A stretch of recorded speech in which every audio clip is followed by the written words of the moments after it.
A registered valuation is when a valuer goes out to the house that you want to buy and figures out how much it is worth compared to recent sales in the area.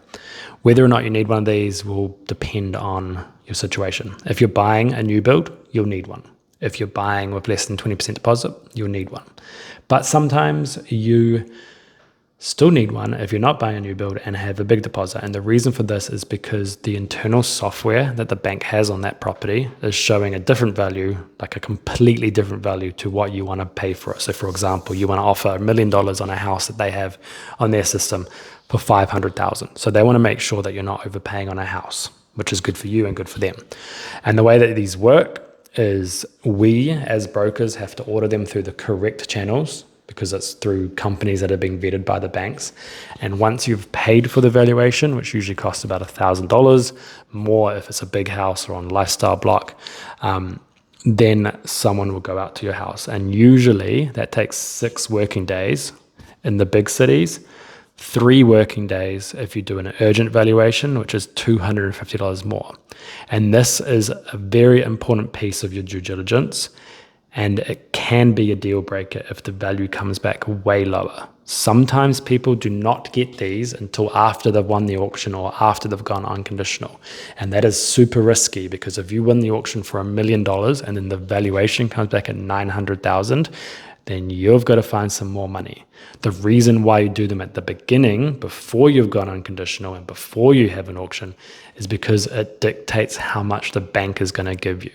If you're buying with a 10% deposit, let's just say $1 million property, you're putting in $100,000 and the bank has agreed to give you the other 90%, $900,000. If you make an offer of $1 million on that house, but the valuation comes back at $900,000, the bank is not going to give you 90% of $1 million any longer. They're going to give you 90% of $900,000, which is $810, not $900.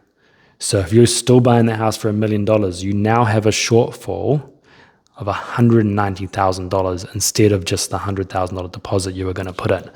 And that's where this can go wrong. Most valuations come back close to what you've bought it for, but sometimes they don't. And in that scenario where they come back lower, you really need to talk to your mortgage broker about your options, but it gets narrowed down to 3 things. Number 1, walk away. Number 2, ask the seller to lower their price. Or number 3, ask for more money from somewhere else that is not the bank. So you've got to just basically put in more money.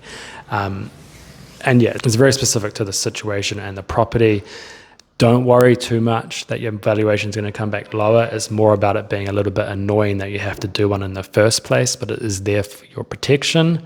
And you just need to make sure that you do it before you go unconditional or before you win an auction, just in case it changes how much money the bank is going to give you.